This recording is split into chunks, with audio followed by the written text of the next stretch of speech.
अमल से जिंदगी बनती है जन्नत भी जहन्नम भी। अमल से जिंदगी बनती है जन्नत भी जहन्नम भी। ये खाक अपनी फितरत में न नूरी है न नारी। ये खाक अपने फितरत में न नूरी है न नारी। कारा भालो আমল করে কারা বেশি আমল করে দেখবেন না, এজন্য আকসারু আমালা বলেন নাই, আহসানু আমালা। ভালো আমল দেখবেন। এখন ভালো আমল কোনটা আমার তো জানা নাই। কোন দিনের সেজদাটা আল্লাহ কবুল করবেন জানি না, কোন দিনের রুকু কবুল হবে জানা নাই, কোন দিনের হজ কবুল হবে জানা নাই। আছে কোন দিনের তেলাওয়াত কবুল হবে জানা নাই, কোন দিনের যাকাত কবুল হবে জানা নাই। এজন্য দাওয়াম আমল চালায় যাও।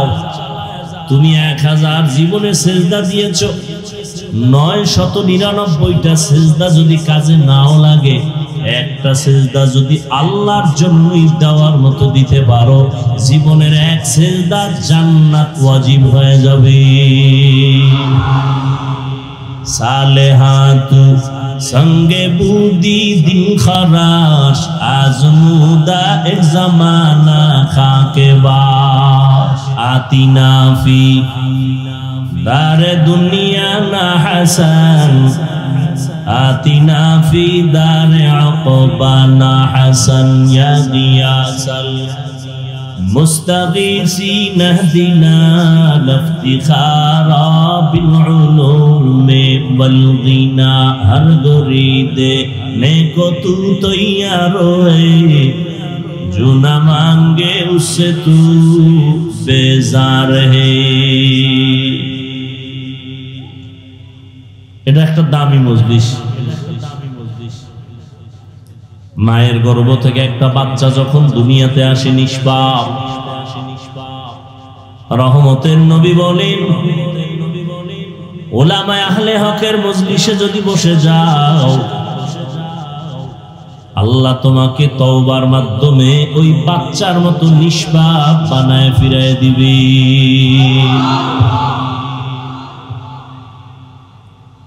আল্লাহ মুমিনকে পরীক্ষা করবেন, বেঈমানকে না। কেন বলে জান্নাত মুমিন পাবে, বেঈমান পাবে না। আর যাকে বেশি মহব্বত করে তাকেই তো পরীক্ষা করে, যারে মহব্বত বেশি করে না তাকে পরীক্ষাও করে না। যে স্কুল বা কলেজ বা মাদ্রাসার ছাত্র হয় তার জন্য বছরে 3টা পরীক্ষা। যে ছাত্র না ছাত্রী না তার কোনো পরীক্ষা নাই। বেঈমানের পরীক্ষা নাই, কারণ ওরা ঈমানের ঘরের ছাত্র হয় নাই। যারা জান্নাতি লাইনে ঈমান আনিয়া ছাত্র হবে তাদের জন্য পরীক্ষা।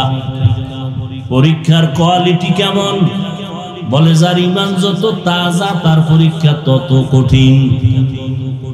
আল্লাহর মহব্বতের মধ্যে ঈমানের লাইনে সর্বোচ্চ জায়গায় আছেন আম্বিয়ায়ে কেরাম, এজন্য তাদের পরীক্ষা কঠিন। আবার সমস্ত নবীদের মধ্যে আমার নবী আল্লাহ পাকের আরো প্রিয়, এজন্য তার পরীক্ষা আরো কঠিন। বিয়া করবেন এক মাইয়া, দেখছেন 10 বাড়ির মাইয়া, এরকম হয় না? 10 বাড়ি করবে কয়টা? একটা। 10 বাড়ির থেকে 10 জন দেখার পর যার পছন্দ বেশি তার খবর নেয়, তদন্ত করে, তার মধ্যে মহব্বতের ঘাটতি আসেনি, পরীক্ষা করে না? আল্লাহ কয় আমি যারে জান্নাত দিব, শান্তির জায়গা, জান্নাতের মধ্যে ঢুকাইয়া আমি আল্লাহ পর্দা ছাড়া ডাইরেক্ট আমার মহব্বতের বান্দার সাথে মোলাকাত দিব।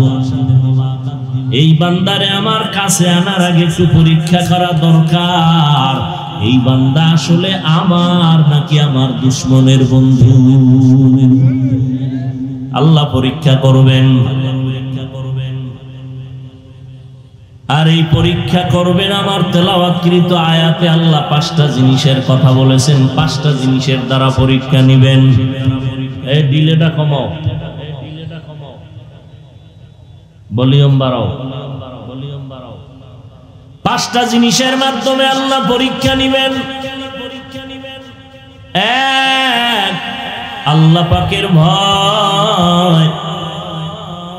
দ্বিতীয় জিনিসের দ্বারা আল্লাহ পরীক্ষা নেবেন, সেটা হলো ক্ষুধা। তৃতীয় জিনিসের দ্বারা পরীক্ষা নেবেন সম্পদের ঘাটতি। 4 জিনিসের দ্বারা পরীক্ষা নেবেন, চতুর্থটা হলো জানের ঘাটতি।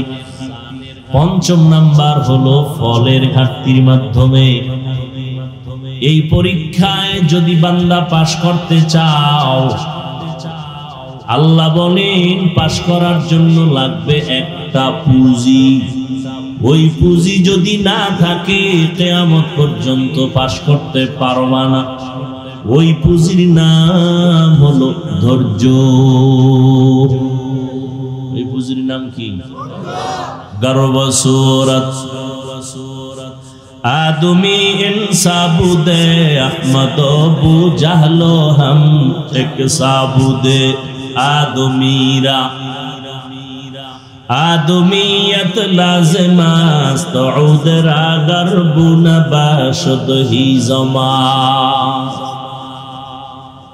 আল্লাহ আমাকেও হেদায়েত দান করেন, আপনাদেরকেও আল্লাহ হেদায়েত দান করেন। নবীজির মতো কোন ব্যক্তি আর দামি আছে? আসবে? নবীজির আগে ছিল না। সেই নবীও আল্লাহর কাছে হেদায়েতের দোয়া করতেছেন। কিসের দোয়া? হেদায়েতের দোয়া করতেছেন। আল্লাহুম্মা ইহদিনাস সিরাতাল মুস্তাকিম, আল্লাহুম্মা ইহদিনাস সিরাতাল মুস্তাকিম। হেদায়েতের দোয়া করেন আমার নবী, রহমতের নবী। তাহলে হেদায়েত কত বড় কঠিন। মান ইয়াহদিল্লাহু ফাহুয়াল মুহতাদ ওয়া মান ইউদ্লিল ফালান তাজিদা লাহু ওয়ালিয়্যান মুরশিদা। আল্লাহ বলেন আমি যদি চাই তো হেদায়েতের মালা গলায় লাগায় দেই, আর আমি আল্লাহ যদি না চাই বান্দা হেদায়েত পাবে দূরের কথা, হেদায়েত পাওয়ার কোনো পথ ও প্রদর্শক খুঁজে পাবে না। হেদায়েত বড় কঠিন এক সম্পদের নাম। আল্লাহ তাআলা বলেন আমি যারে বেশি মোহাব্বত করি তারে হেদায়েত দিয়া দেই, আর আমি মোহাব্বত করতে গিয়া তারে আগে একটু আমি পরীক্ষা নেই। পরীক্ষায় পাশ করার জন্য পুঁজি লাগবে ধৈর্য। ধৈর্য বড় দামি একটা সম্পদ। এই ধৈর্য যদি না থাকে কামিয়াব হওয়া সম্ভব না। এই ধৈর্য আবার 3 প্রকার। ইবাদতের বেলায় ধৈর্য, মুসিবতের বেলায় ধৈর্য, গুনাহের বেলায় ধৈর্য। এখানে আপনারা বসে আছেন ইবাদত, বসতে গিয়া দীর্ঘ টাইম ব্যয় করা ধৈর্য সারা সম্ভব না। নামাজে যাবেন মসজিদে আগামীকাল জুমায়, ধৈর্য না থাকলে দীর্ঘ টাইম আল্লাহর ঘরে বসে থাকা সম্ভব না। ইবাদতের বেলায় ধৈর্য, মুসিবতের বেলায় ধৈর্য। মুসিবত আসছে পাগলামি করা যাবে না। আল্লাহ দোয়া শিখাইছেন মুসিবত যখন আসবে তুমি দোয়া পড়িও ইন্না লিল্লাহি ওয়া ইন্না ইলাইহি রাজিউন। দোয়া পড়ো, নামাজ আদায় করো, আল্লাহর কাছে পানা চাও। গুনাহের বেলায় ধৈর্য ধারণ করো। ও বান্দা, ফজরের 4 রাকাত নামাজ পড়তে মাত্র 20 মিনিট সময় লাগবে। এই 20 মিনিটের ঘুম তোমার বড় আরামের ঘুম। ধৈর্যের সাথে উঠিয়া যদি তুমি 20 মিনিটের আরাম বাদ দিয়া নামাজে দাঁড়াও, নামাজ শেষ করে আবার তুমি ঘুমাও, মদিনার নবী বলেন সারা রাত্র ঘুমাইয়া যে সময় কাটাইলি এই সময়টাও নেকের পাল্লায় ওজন করা হবে। আতিনা ফি দারে দুনিয়া না হাসান, আতিনা ফি দারে উকবা না হাসান, ইয়া গিয়াসাল মুস্তাগীসিন ইহদিনা লিফতিখারা বিল উলুমে ওয়াল গিনা, হর গরিদে নেকো তু তৈয়ার হ্যায়, जो न मांगे उससे तू बेजार है। ধৈর্য বড় দামি একটা সম্পদ। আল্লাহ ধৈর্যের দ্বারা বান্দার পরীক্ষায় পাশ করাবার জন্য ব্যবস্থা করেছেন। ধৈর্য নামের পুঁজি যাদের নাই তাদের কামিয়াব হওয়ার কোনো রাস্তা খোলা নাই। আর এই ধৈর্য ধারণকারী যদি হয়ে যায় তার বড় পুরস্কারও আল্লাহ ঘোষণা করেছেন। যারা ধৈর্য ধারণ করবে আল্লাহ তাদের বড় বড় 2টা পুরস্কার দিবেন, একটা দুনিয়াতে আর একটা আখিরাতে। দুনিয়ার পুরস্কার আমার আল্লাহ বলেন আমি তার বন্ধু হয়ে থাকব। ইয়া আইয়ুহাল্লাযীনা আমানু ইসতাঈনু বিস-সাবরি ওয়াস-সালাহ ইন্নাল্লাহা মা'আস-সাবিরিন। আল্লাহ তাআলা বলেন, ও মুমিন তোমরা সবর ও সালাতের মাধ্যমে আমার সাহায্য প্রার্থনা করো। আমি আল্লাহ সবের যারা ধৈর্য ধারণকারী তাদের সঙ্গী হয়ে থাকি। এটা হলো বড় পুরস্কার। আল্লাহ যদি বন্ধু হয়ে যায় কোনো টেনশন আছে? মান কানা লিল্লাহ কানাল্লাহু লাহু। যেই ব্যক্তি আল্লাহর হয়ে যাবে সারা জগৎ তার গোলাম হয়ে যাবে। قال النبي صلى الله عليه وآله وسلم الدنيا خلقت لكم وأنكم خلقتم للآخرة। মদিনার নবী বলেন, ও দুনিয়ার উম্মতেরা, আল্লাহ দুনিয়াটা তোমাদের গোলাম বানায় দিবেন। দুনিয়া সব তোমার আমার গোলাম, তুমি আমি হলাম আল্লাহর গোলাম। টাকা পয়সা কার গোলাম?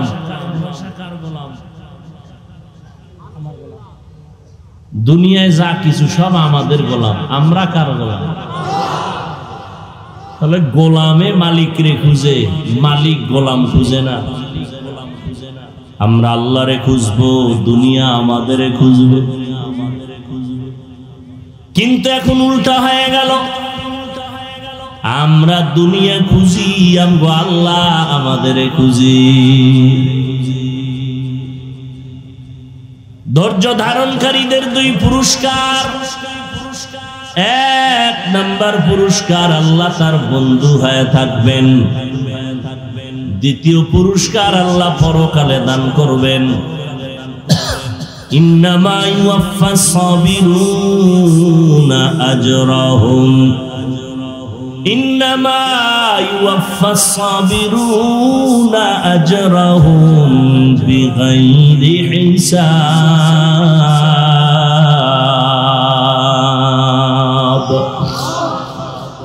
ধৈর্য ধারণকারীদের পরকালের বড় পুরস্কার বিনা হিসাবে জান্নাত। আরো আস্তে করে বলেন, ইনশাআল্লাহ জান্নাত পেতে চাইতো হিসাব দিয়া না হিসাব ছাড়া? হিসাব ছাড়া। ধৈর্য ধারণ করো, ধৈর্য ধারণ করলে আল্লাহ আখিরাতে পুরস্কার দিবেন, বিনা হিসাবে জান্নাত পেয়ে যাবে। এরে নবীর আশিক উম্মতের দল, ধৈর্য ধারণকারীদের জন্য সুসংবাদ, বিনা হিসাবে জান্নাত। আর আল্লাহ 5টা জিনিসের দ্বারা দুনিয়াতে পরীক্ষা নিবেন। এই পরীক্ষায় পাশ করার জন্য লাগবে তোমার আমার ধৈর্য। ধৈর্য না থাকলে আপনার আমার নবীও পাশ করতে পারতেন না। এজন্য আমার আল্লাহ বার বার ধৈর্যের বয়ান করেন। ইয়া আইয়ুহাল্লাযীনা আমানু ইসবিরু ওয়া সাবিরু ওয়া রাবিতু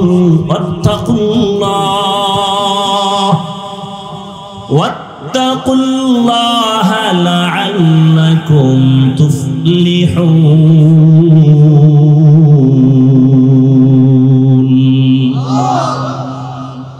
ধৈর্য ধারণ করো, ধৈর্যের উপরে মজবুতি অর্জন করো। ধৈর্য ধারণ করা এক জিনিস, এর মধ্যে মজবুত হয়ে থাকা আর এক জিনিস।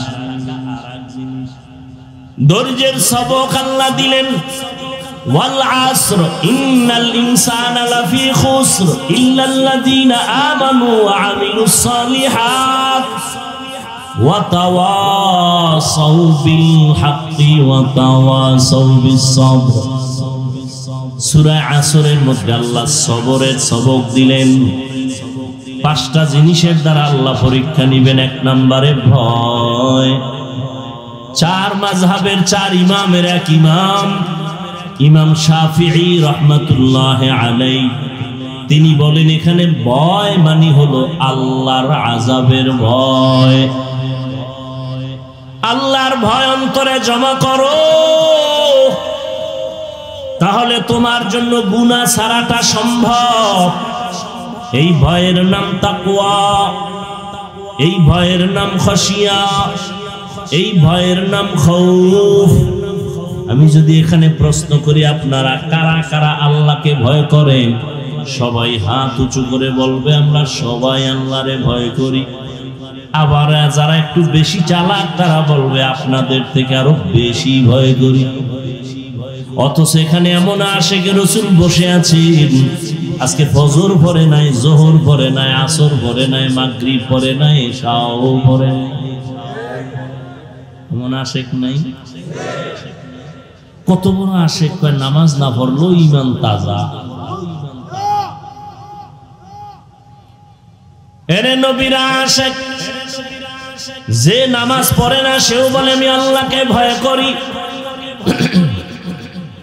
যে বেপরদায় চলে সেও বলে আমি আল্লাহকে ভয় করি। সুদের টাকায় যারা ব্যবসা করে তারাও বলে আল্লাহরে ভয় করি। আর যারা হালাল ভাবে চলে, পর্দা করে, তাহাজ্জুদ পড়ে, জিকির করে, তারাও বলে আল্লাহকে ভয় করি। আসলে আল্লাহর ভয়ের হাকিকত আমাদের জানা নাই। আসলেই যারা আল্লাহকে ভয় করে তাদের নমুনা কি হবে এই বিষয়ে আমি উদাহরণ দেই। সন্তান মা বাবাকে ভয় করে, তার নমুনা মা বাবার সামনে অপরাধ করে না। যেই ছাত্র ছাত্রী শিক্ষক শিক্ষিকাকে ভয় করে তাদের সামনে অপরাধ করে না। ঠিক যারা আল্লাহর আযাবের ভয় করবে ওই বান্দা জীবনেও গুনাহ করবে না। বলে যারা গুনাহ করে তারা ভয় করে, কথাটা মিথ্যা। ভয় করলে সে বেপরদায় চলতে পারে না। আল্লাহকে যারা ভয় করবে তারা সুদ খাইতে পারে না, তারা মানুষ হত্যা করতে পারে না, মানুষের বাড়ি আগুন দিতে পারে না, গরিবের হক নষ্ট করতে পারে না। আল্লাহর ভয় যাদের অন্তরে থাকবে তারা কখনো গুনার দিকে যাবে না। জীবন চলে যাবে, তারপর আল্লাহর অবাধ্য হবে না। আল্লাহ এই ভয়ের দ্বারা মানুষের প্রথম পরীক্ষা নিবেন।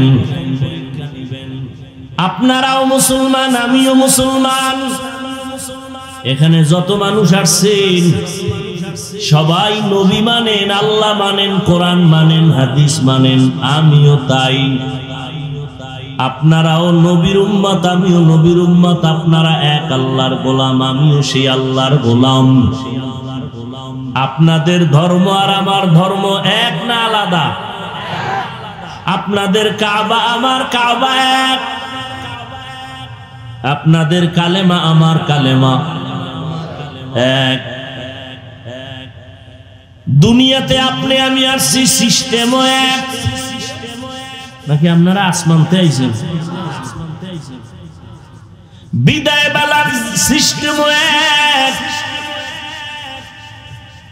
কে বক্তা, কে শ্রোতা, কে ইমাম, কে মুক্তাদি, কে ডাক্তার, কে রোগী। বিদায় বেলা সবার কাফন হবে তিনটা। আমি বক্তার সম্মানে একটা কাফন কেউ বাড়াইয়াও দিবে না, গরিব হওয়ার কারণে কারো কাফন একটা কমাইয়াও দিবে না। কালার হবে আলাদা। বড় লোকের কাফনের কালার একরকম, গরিবের কাফনের কালার হবে আর এক রকম। কালারও সবার এক। আজকে আমি বক্তা দিয়া ভাব দেখাই, আপনি টাকার ভাব দেখান, ক্ষমতার ভাব দেখান, সবার ভাব সাদা কাফনে ঢুকার পরে আর থাকবে না।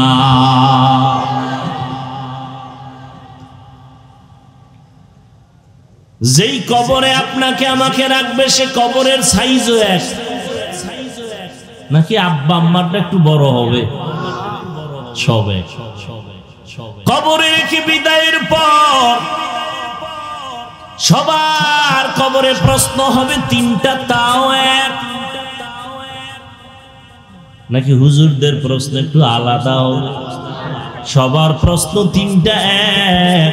আমাকে যেই প্রশ্ন করবে আপনাদেরও সেই প্রশ্ন করবে, বেঈমানেরও সেই প্রশ্ন করবে। তিনটা, রবের পরিচয় দাও, ধর্মের পরিচয় দাও, রাহমাতুল লিল আলামিনের পরিচয় দাও। এই তিনটা প্রশ্ন সবার বেলায় এক। জবাব শুধু হুজুরেরা দিতে পারবে। কি গ্যারান্টি আছে? কোনো গ্যারান্টি নাই।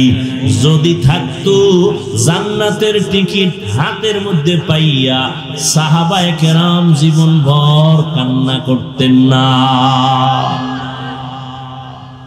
আবু বকরের মতো সাহাবীর কান্নার আওয়াজ, ওমরে ফারুকের কান্নার আওয়াজ। ও যুবক, আমিও তোমার মতো যুবক। তোমার আমার আল্লাহ এক, কোরআন এক, কাবা এক, ধর্ম এক, কালেমা এক। তোমাকে আমার আজকে বয়ান করতে হবে কেন? আজকে তো বয়ান করব উত্তরবঙ্গে পঞ্চগড় ঠাকুরগা গিয়া, কারণ সেখানে টাকা দিয়া দিয়া মুসলমানের কাঁদিয়ে নিবা না। কথা কয় না? এই বেটা সত্য কথা স্বীকার করতে বলছি না? না বাপ দেখাও বয়ে বয়ে? আজকে বয়ান করা দরকার চট্টগ্রাম হিল ট্যাক্সে, কারণ ওখানে খ্রিস্টান মিশনারিরা মুসলমানের টাকা দিয়া খ্রিস্টান বানায়। খবর নেই? ও খবর লয় লাভ কি? ও কি খ্রিস্টানের লাইনে কম দৌড়ায়? মুসলমানের বাচ্চা খ্রিস্টানদের ক্রুশ লাগায়, হাত খোদাই করে লেখে, বুকে লেখে, পিঠে লেখে, তালে হইরে গেছে। আমার নবীর থেকে সুন্দর আদর্শওয়ালা কেউ আছে? থাকলে বল। আল্লাহর জাতের কসম, আমি মুহাম্মদের বাদ দিয়ে সেদিকে যাব। থাকলে বল। সত্য কথা স্বীকার কর। আমার রসুলের সুন্দর আদর্শ ছাড়া আরো কি সুন্দর আদর্শ কারো কাছে আছে? তাহলে বল কসম আল্লাহর, আমি নবীরটা বাদ দিয়ে সেটা নিব। নবীরটা বাদ আছে? নবীর আদর্শে কি চুল কাটার নিয়ম নাই? তো তুই বেঈমানের পাচাটো কেন? ওয়ালানাবলুওয়ান্নাকুম বিশাইইম মিনাল খাউফি ওয়াল জুই ওয়া নাকসিম মিনাল আমওয়ালি ওয়াল আনফুসি ওয়াস সামারাত। যুবক বাবারা, রসুলের দাবি নিয়ে বলছি, কারোর সাথে কোনো দুশমনি নেই। তুমি ভালো হও, তুমি ডাক্তার হও, তোমার সম্মান এমন হোক সারা দেশবাসী চিনবে। তুমি এটা কোন থানা? মাদারগঞ্জের ডাক্তার হবা কেন? তুমি ডাক্তারি পরে এতটা সম্মানিত হও যে গোটা দেশবাসী তোমাকে এক নামে চিনবে, অমুক ডাক্তার। সেই অর্জনটা চাওনি আল্লাহর কাছে। দিল থেকে বলো তো, এখানে যারা স্কুল কলেজে পড়ো, তুমি সম্মানিত হও, তোমার লাইনে প্রফেসর হও, ইঞ্জিনিয়ার হও, তবে সর্বোচ্চ সম্মান হোক, এটা চাও? মানে যুবকরা বোবা হয়ে রয়েছে। আসলে চাও? তাহলে দুইটা পরামর্শ দিয়ে যায়, মানবি কিনা ওটা আল্লাহ জানে। মা বাবার অভিশাপ যদি কপালে লেগেই যায়, তোর কপালে অর শেষ, তোর কপালে আর অর ডুববে না। যদি সম্মানের কিছু পেতে চাও, যে লাইনে থাকো, সম্মানিত হতে চাও, ডাক্তার হইয়া, ইঞ্জিনিয়ার হইয়া, দুইটা পুঁজি লাগবে। কয় পুঁজি? এক নাম্বার পুঁজি সুস্থতা। কি? তুমি ভালো ব্রেনিয়ান ছাত্র কিন্তু অসুস্থ, চাকরিতে ঢুকছো 1 মাস নাই, কি অসুস্থ, রে বাদ দাও, বিদায়। এজন্য সুস্থতা অপরিহার্য, তোমার এক পুঁজির নাম সুস্থতা। আর সুস্থতার জন্য আল্লাহর পক্ষ থেকে একটা ফ্রি ঔষধ আছে, ফ্রি, টাকা লাগে না। এটা এমন ঔষধ ব্যবহার না করলেও পৃথিবীর কোন ঔষধে আর অসুস্থ হবে না। ঔষধের নাম রাতের ঘুম। কিসের ঘুম? রাতের ঘুম। তবে প্রথম অংশের ঘুম না, শেষ ভাগের ঘুম না, মধ্য অংশের ঘুম। আমি বানায় কই না, আজকে বাসায় গিয়া মোবাইলটা তো খুলবি, প্রতিদিন তো আকাম করো, আজকে একটা ভালো কাজ করিস। যুবক বাবারা, বাসায় গিয়া মোবাইলে গুগলে সার্চ দিবা, রাতের ঘুম শরীরের ঔষধ কোন অংশে, লেখে সার্চ দিবি। আমগো হুজুর টুজুর নাই ওখানে, সব তোমাকে গুরু প্যান্ট শার্ট টাইওয়ালারা বয়ে রয়েছে, হ্যাঁ সব দেখবা থিওরি ডিটেলস সেখানে দেওয়া আছে, গুগলে সার্চ দাও। রাতের ঘুম শরীরের মহা ঔষধ, ফ্রি। প্রথম অংশ না, শেষ অংশ না, কোন অংশ? মাঝের অংশ। আজকে সেই সুস্থতাকে জবাই করতেছো মোবাইল দিয়ে। তুই মনে গায়ে লাগে না, মোবাইল চালাইতেছো, ডাক্তারের কাছে যাই দেখ তোর চোখের পাওয়ার কত কমছে, দেখবি টের পাবি। তোর কিডনি ড্যামেজ হয়ে যাইতেছে, হার্ট দুর্বল, মাথা ব্যথা বেড়ে গেছে আগের তুলনায়। আর একটা পুঁজি লাগবে, না হয় জীবনে সম্মান পাবি না। দ্বিতীয় পুঁজি হলো সৎ চরিত্র।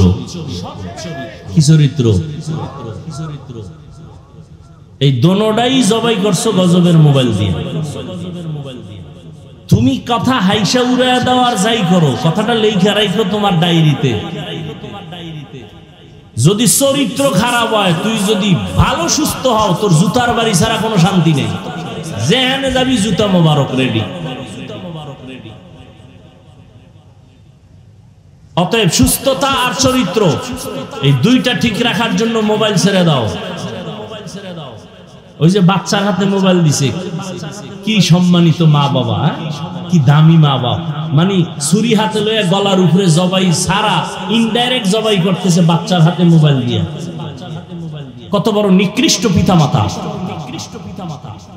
কত বড় বেখবর, নির্বোধ। একটা বাচ্চার হাতে মোবাইল তুলে দিছে। কোটি কোটি টাকার মালিক, 5-7টা বাড়ির মালিক গুলশানে কাঁদতেছে, হুজুর আসেন একটু ছেলেটারে দোয়া পড়ে দেন। কথা বলে না। বয়স কত? 5-6 বছর, কথা বলে না। সমস্যা কি? জন্ম থেকে বলে না। মোবাইল দেখতে দেখতে বোবা হয়ে গেছে। আমি বললাম কি করি? তেল ভরা। আমি কিনা জুতো ভরা দিলেও কাজ হবে, শেষ। আল্লাহ বেজার হয়ে গেছে। আর এই জন্য বাপ মা দেয়, এখন কাঁদতেছে, মাও কান্দে, বাপেও কান্দে। করলাম কি?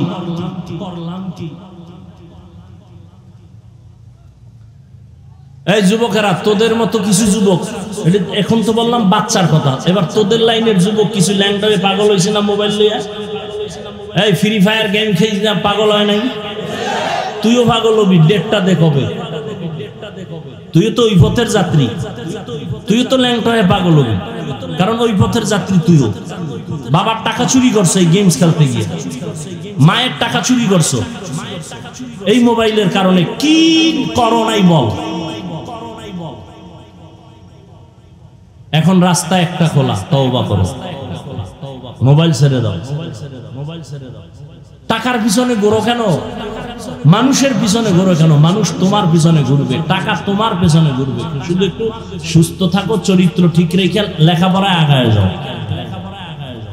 বিদেশে তোমাকে ভাড়া করে নিবে সম্মানের সাথে। রাগ করলা বাবা? পাও দুইটা ধরে আমি বলছি, যদি বলো হুজুর নাইমা ধরেন, বলতে আমি নিচে নামি আসি। পাও ধরে বলছি, মাফ করে দিও। যুবকদেরকে বলছি, কলিজা থেকে মহব্বতের সাথে বলছি, কোনো দুশ্মনী নেই।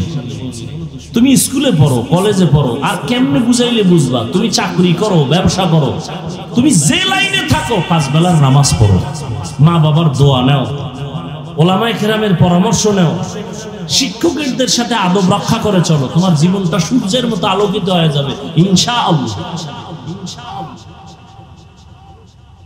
তোমার কাছে আমার আর কোনো ওয়াজ নাই, আমার ওয়াজের মূল থিম এটাই। মা বাবার দোয়া নিয়ে চলো, শিক্ষকের দোয়া নাও, ওলামায়ে কেরামের দোয়া নাও, রাসূলের আদর্শ মতে 5 বেলার নামাজ পড়ো, চরিত্র ঠিক রাখো, শরীরের সুস্থতার জন্য খেয়াল রাখো। সুস্থতার জন্য খেয়াল রাখতে হলে তুমি কিছু করো বা না করো, রাতের ঘুম তোমার লাগবেই। মধ্যরাতের ঘুম, প্রথম রাতের ঘুম শরীরের ক্ষতি। গুগলে সার্চ দিয়ে বের করে দেখো, শেষ রাতের ঘুম শরীরের ক্ষতি। আল্লাহ আমাকে এবং সবাইকে বুঝার তৌফিক দান করে। 1 নাম্বার পরীক্ষা ভয়। কার ভয়? হ্যাঁ। 2 নাম্বার পরীক্ষা হলো ক্ষুধা। ওয়ালানাবলুওয়ান্নাকুম বিশাইইম মিনাল খাউফি ওয়াল জু'। ক্ষুধার মাধ্যমে আল্লাহ পরীক্ষা নেবেন। ইমাম শাফিঈ রাহমাতুল্লাহি আলাইহি বলেন, ক্ষুধা মানে এখানে হলো রোজা। এই যে রমজান চলে গেল, কত আল্লাহর গোলাম ক্ষুধা সহ্য করতে পারে নাই, বিদায় রোজা রাখে নাই। আবার মাঝে মাঝে বেদ বলছে, আমার ঘরে কি ভাতের টান আছে, আমি রোজা রাখবো কেন? বলে নাই? আমরা কি ভাতের অভাবে রোজা রাখছি? ওরে রোজা তো হিন্দুরাও রাখে, বৌদ্ধরাও রাখে, খ্রিস্টানেরাও রাখে, ইহুদিরাও রাখে, তবে ওদের নাম আলাদা, সিস্টেম আলাদা। ওরা করে না খাওয়ার সাধনা, আর আমরা মুমিন মুসলমানেরা করি না খাওয়ার মধ্য দিয়া আমার আল্লাহ পাওয়ার সাধনা। আল্লাহ ক্ষুধার দ্বারা পরীক্ষা নিবেন। অনেক মুসলমান মুমিন আছে, একটু যদি কামাই রুজিতে ঝামেলা বাইজা যায়, খানা দানা না পায়, দৌড়ায় গ্রামীণ ব্যাংকের বারান্দায়, একটু লোন দাও, সুদ দাও, না হয় জাহান্নামী হতে পারি না। মায়ের সাথে জিনার গুনাহটা তো কামাই হয় না, সুদের সাথে নামটা লেখাইয়া আম্মা জানের সাথে জিনার গুনাহটা একটু লেখাই নেই।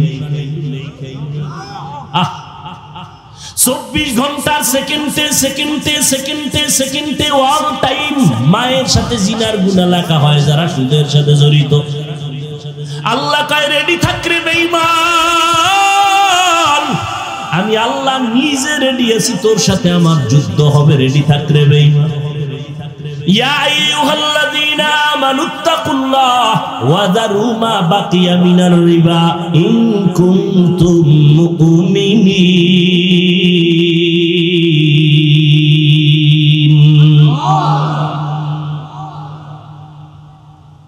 আল্লাহ বড় মারাত্মক এক গুনাহ সুদের সাথে জড়িত থাকা।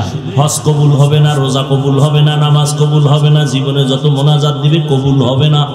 তওবা না করিয়া যদি মরে চিরস্থায়ী জাহান্নামী। কোরআনের আয়াত সূরা বাকারা 275 নম্বর আয়াত, 76 নম্বর আয়াত, 74 নম্বর আয়াত, পুরো পৃষ্ঠাই সুদের বয়ান। সূরা বাকারা খুলো।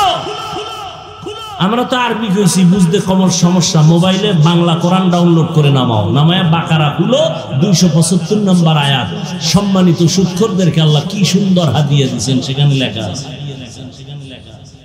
এই বয়ান কোন জুমার খতিব করলে আর চাকরি শেষ, বলবে সূর্য ডুবার আগে বাড়িতে ঘুরে আইও। ঠিক নেই? আল্লাহ হেদায়েত দান করুন, আল্লাহ হেদায়েত দান করুন।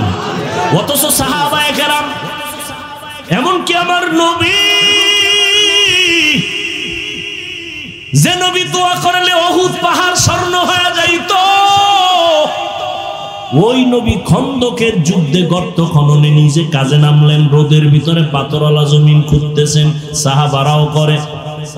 কিছুক্ষণ পর কয়েকজন সাহাবা আইসা জামাটা উঠায় কয় নবী দেখেন পেটে পাথর মানছি, খিদা সহ্য করতে পারি না, গরম। নবী কয় তোমরা ভাবছো তোমরা কষ্ট করো, আমি মনে হয় খাইয়া খাইয়া বড় আরামে আছি। তোমরা পাথর বানছো একটা, রহমতের নবী জামা মোবারকটা উঠায় কয় দেখ আমি ক্ষুধা সহ্য করতে না পারিয়া তোমরা পাথর বাঁধছো পেটে একটা, আমি বানছি দুইটা। রহমতের নবী পেটে পাথর বেঁধেছেন, আর আমার মুসলমান নবীর উম্মতেরা একটু সমস্যায় পড়লে হারাম খাওয়ার জন্য দৌড়ায়। সাহাবায়ে কেরাম কত কষ্টে জীবন কাটাইছেন, তারপর হারাম খান নাই। ধৈর্য, মুসিবতের বেলায় ধৈর্য, একটু ধৈর্য ধারণ করো। ঘরের মধ্যে বাচ্চা একটা আর বউ ছাড়া কেউ নেই। সাহাবী যুদ্ধের ময়দানে রওয়ানা, যুদ্ধ পরিচালনা করে গাজীর মর্যাদা নিয়ে বাড়িতে রওয়ানা। যে দিন আসবেন তার আগের রাত্রে তার সন্তান বাচ্চাটা মরে গেছে। এরে পর্দার আড়ালের আম্মা জানেরা ভালো করে শুনেন, আল্লাহ আপনাদের অনেক ধৈর্য ধারণকারীদের মধ্যে বানাইছেন, কিন্তু মাঝে মাঝে আপনারা অধৈর্য হয়ে যান। ধৈর্য ধারণ যদি কইরা স্বামীরে কন্ট্রোলে রাখতেন, কোনোদিন স্বামী হারাম খাইতো না।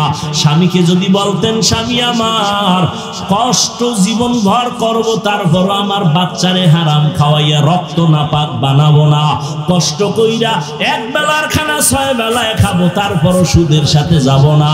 ও আম্মা জান, আপনার এই ভূমিকা যদি থাকতো কোনো ঘরে হারাম ঢুকতো না। সাহাবী যুদ্ধ থেকে বাড়িতে আসতেছে, রাতের বেলা ঘরে আসছেন। কেমন একজন স্ত্রী, স্বামীরে কোনো পেরেশানি দেয় না। আর আমগো আম্মা জানেরা হুদা টেলিফোন কইরা স্বামীরে পেরেশানি দেয়, এই ঝামেলা সেই ঝামেলা। সাহাবীর স্ত্রী বাচ্চা মইরা গেছে, কাপড় চাদর দিয়া ঘুম পাড়ায় রাখছে। আল্লাহর বান্দা ঘরে আসছে, রাতে খানা দেয় ফ্রেশ হইয়া। এইবার আমার বাচ্চার খবর কি?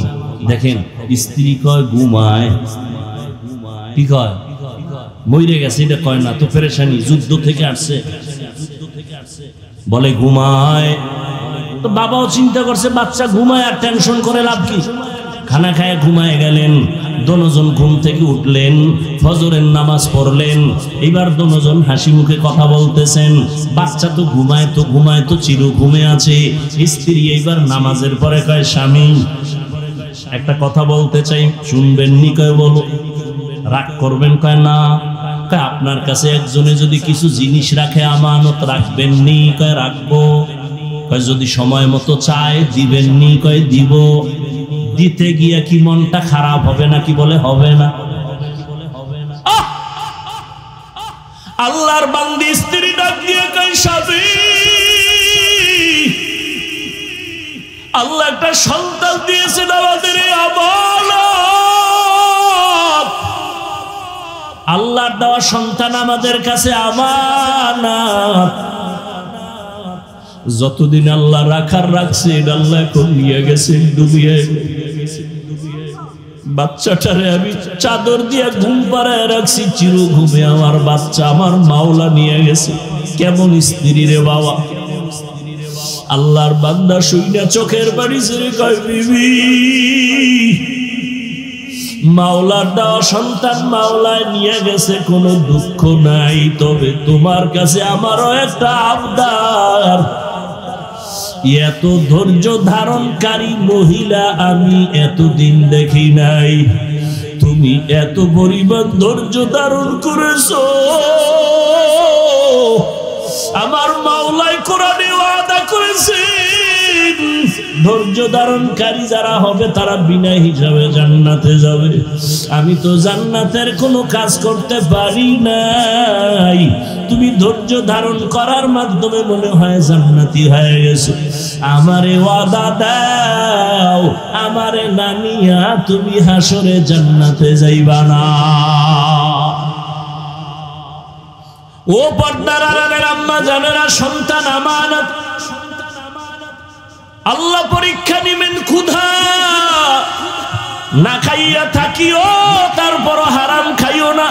তোমার একটা নাবালেগ বাচ্চা রক্ত পবিত্র, ওরে হারাম টাকা খাওয়াইও রক্ত নাপাক বানায় না রে মা বাবারা। খবরদার, ওই বাচ্চার তো কোনো অপরাধ নাই, ওরে সুদের টাকা কেন খাওয়ান? সুদের টাকায় বাজার কইরা কেন বাচ্চার রক্তটারে নাপাক বানান? আপনার কি ভয় লাগে না? ওর বাচ্চার অপরাধটা কি? বাচ্চা তো নিষ্পাপ, বাচ্চা তো পবিত্র, ওর রক্ত পিওর। আপনি হারাম টাকা ঘরে ঢুকাইয়া বাচ্চার রক্তটারে নাপাক করলেন কেন? বাপ নামের কলঙ্ক। এই বাচ্চার কোনো দোষ আছে? ওই বাচ্চাটারে কেন হারাম খাওয়ায় রক্ত নাপাক বানাইলেন? ও তো নিষ্পাপ। ও যদি জানতো আপনি চুরি করা টাকা ঘরে নিছেন, আপনার জীবনে বাবা বলে পরিচয় দিত না, জীবনে বাবা বলে পরিচয় দিত না। একটু কি লজ্জা নাই রে ও মুমিন?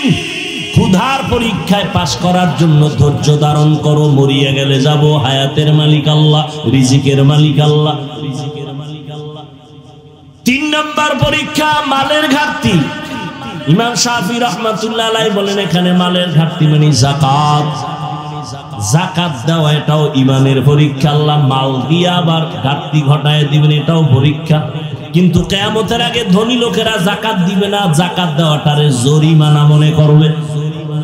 ঠিকই যাকাত এখন কিন্তু ঠিকঠাক মতো মানুষ দেয় না, মানুষকে দেখানোর জন্য কিছু দেয়, পরিপূর্ণ দেয় না। এজন্য আল্লাহ পরীক্ষা নিবেন। 4 নাম্বার পরীক্ষা, জানের মাধ্যমে আল্লাহ পরীক্ষা নিবেন। মাঝে মাঝে আল্লাহ এই যে সন্তান দিয়া নিয়ে যাবেন, একটা পরীক্ষা। অসুস্থ বানায় রাখবেন, পরীক্ষা। পাস করার জন্য লাগবে ধৈর্য। 5 নাম্বার পরীক্ষা হলো ফলের মাধ্যমে। যে ফল মানে শাফিঈ রাহমাতুল্লাহ আলাইহি বলেন সন্তান। সন্তান হলো ফল, তোমার জীবনের ফসল সন্তান। সন্তানের দ্বারা তোমার ইজ্জত রক্ষা হবে, সন্তানের মাধ্যমে তোমার সুনাম রক্ষা হবে। ওই সন্তানটারে আগে আদর্শওয়ালা বানাও। সন্তানের কারণে যেন এমন কোন কাজ সন্তানের করায় না যে মা বাবার ইজ্জত নষ্ট হয়ে যাবে। স্কুলে পড়ান, কলেজে পড়ান, ও পর্দার আড়ালের আম্মা জানেরা, বাবার তুলনায় মায়ের খেয়াল রাখা লাগবে বেশি। কারণ একটা মায়ের অবদানের কারণে সন্তান ভালো হয়, খারাপ হয়। ও আম্মা জানেরা, সন্তান একজন ডাক্তার বড় দামি, ইঞ্জিনিয়ার বড় দামি, এই দেশের চেয়ারম্যানের ব্যবহার ভালো, ওসি সাহেবের ব্যবহার ভালো, ডিসি সাহেবের ব্যবহার ভালো, এই সব ভালোর পেছনে মায়ের অবদান। সন্তানের কোনো বাহাদুরি নাই। অতএব আম্মা জানেরা, আপনাদের এত সম্মান আল্লাহ দান করেছেন। নবীদের মা আপনারা, সাহাবায়ে কেরামদের মায়ের মতো মা। আয়েশা রাদিয়াল্লাহু আনহার মতো দামি নারী, ফাতেমা রাদিয়াল্লাহু আনহার মতো আপনারা দামি নারী, খাদিজা রাদিয়াল্লাহু তাআলা আনহার মতো দামি নারী। আপনারা ইসমাইল নবীর মা হাজরা আলাইহা সালামের মতো দামি নারী, ঈসা নবীর মা মারিয়াম আলাইহা সালামের মতো দামি নারী। ফেরাউন বেঈমান আল্লাহর সাথে চ্যালেঞ্জ দিয়ে নিজের খোদা দাবি করলো, অথচ তার ঘরে তার স্ত্রী আল্লাহর বান্দি হয়ে গেল। নাম কি? আসিয়া। আল্লাহর নবী বলেন কিয়ামতের ময়দানে আসিয়ার সাথে আমার বিবাহ হয়ে যাবে। ও আম্মা জানেরা, একটা বেঈমান ফেরাউনের ঘরে থেকে আসিয়া আল্লাহর গোলাম বান্দি হইয়া যদি জান্নাতের সুসংবাদ নিয়ে কবরে যায়, আপনি কেন পারবেন না? 5 ওয়াক্ত নামাজ পড়েন, স্বামীর মাল হেফাজত করেন, সন্তানগুলো আদর্শ ডাক্তার বানান, ইঞ্জিনিয়ার বানান, আদর্শ শিখাইয়া সন্তানটারে আদর্শ সন্তান বানায় যান। আপনি মরিয়া গেলে সন্তান কোরআন পড়িয়া ডাক্তারি করবে, ফাঁকে ফাঁকে দোয়া করবে। ইঞ্জিনিয়ার হলো কোরআন পড়ে পড়ে দোয়া করবে। এখনো সময় আছে, তওবা করে নেন। ও যুবক বাবারা, তওবা করো। মনে মনে আল্লাহকে ডাকো আর বলো, হে আল্লাহ, জীবনে গুনাহ তো কম করি নাই, নামাজ তো কম সারি নাই, বেপরদায় কম চলি নাই, আজকে থেকে তওবা করে নিলাম। তোমার আমার মতো যুবক যদি স্কুল কলেজে পড়িয়াও নামাজ পড়ে, তুমি কেন পারবা না রে বাবা? তোমার মতো যুবক যদি রাস্তায় গাড়ি চালায় নামাজ পড়ে, তুমি কেন পারবা না? তোমার মতো বান্দা জেনারেল লাইনে থাইকা ব্যবসা করে, শ্রমিকের কাজ করে, নদীতে মাছ ধরে, নামাজ ছাড়ে না, তুমি কেন পারবা না রে বাবা? এখন থেকে তওবা করে নাও, মনেরে বুঝাইয়া আল্লাহকে বলো, হে মালিক আজকে থেকে নামাজ ছাড়বো না, দাড়ি কাটবো না, নবীর বিরুদ্ধে যাব না, উলামায়ে কেরামের পরামর্শ নিয়া নবীজির সুন্নাত অনুযায়ী চলবো, মা বাবার সাথে বেয়াদবি করব না, মা বাবার দোয়া নিয়ে চলবো, উলামায়ে কেরামের পরামর্শ নিয়ে চলবো, মুরব্বী শিক্ষকদের পরামর্শ নিয়ে দোয়া নিয়ে চলবো। তওবা সবার কপালে নসিব হবে না, আল্লাহ যাকে কবুল করবেন সে তওবার দরজায় ফিরে আসবে। এখানে জানি না কার কপাল ভালো কার কপাল খারাপ রে বাবা। যাদের অন্তর তওবার জন্য তৈরি হয়েছে, মরিয়া গেল নামাজ ছাড়বা না, দাড়ি কাটবা না, বেপরদায় চলবা না, মা বাবারে কষ্ট দিবা না, উলামায়ে কেরামের বিরোধিতা করে গুনাহগার হবা না, নবীর তরিকা মানিয়া চলবা। তওবা করার মতো যদি কারো অন্তর তৈরি হয়, মুনাফিকি যদি না থাকে, দুটো হাত আমার আল্লাহকে দেখায় দাও। আয় আল্লাহ হাতগুলো কবুল করে নেন, তওবা কবুল করে নেন, তওবার উপরে মজবুত হইয়া চলার মতো তৌফিক দান করেন, আমিন। আলহামদুলিল্লাহি রাব্বিল আলামিন, والصلاة والسلام على سيد الأنبياء والمرسلين وعلى آله وأصحابه أجمعين يا أرحم الراحمين يا أرحم الراحمين يا أرحم الراحمين رب ارحمهما كما ربياني صغيرا اللهم إنك عفو كريم تحب العفو فاعف عنا اللهم إنا نسألك رضاك والجنة ونعوذ بك من سخطك والنار اللهم إنا نعوذ بك من البرص والجنون والجذام وسيء الأسقام উদয়ার মালিক কুদরতের নজর দিয়ে তাকায় দেখেন, খোলা আসমানের নিচে আপনার বান্দারা জমিনের উপরে বসে আছে। কত উলামায়ে কেরাম, কত মুরব্বী, কত চাকরিজীবী, ব্যবসায়ী, হাজী সাহেবরা বসে আছে। আয় আল্লাহ, কত যুবক, কত ছাত্র ভাই, পর্দার আড়ালে কত মা বোনেরা, আমরা সবাই গুনাহগার, জাহান্নামের আসামি। শয়তানের ধোঁকায় গুনাহ করে করে জীবনটা নষ্ট করে ফেলেছি। আজকে তওবার নিয়তে হাত তুলেছি, আর গুনাহ করব না রে আল্লাহ। মেহেরবানি করে আমাদের জীবনের সব গুনাহগুলো মাফ করে দেন। এ মাহফিল কবুল করে নেন। আয় আল্লাহ, মাদ্রাসা কবুল করে নেন, এলাকাবাসীরে কবুল করে নেন, ঘরে ঘরে সুন্নতের বাতি জ্বালায় দেন। আয় আল্লাহ, মেহেরবানি করে সারা দুনিয়াবাসীকে মাফ করে দেন। ফিলিস্তিনের মুসলমানদের উপরে দয়ার চাদর বিছায়া দেন। ইসরায়েলের জালেমদের জুলুম থেকে হেফাজত করেন।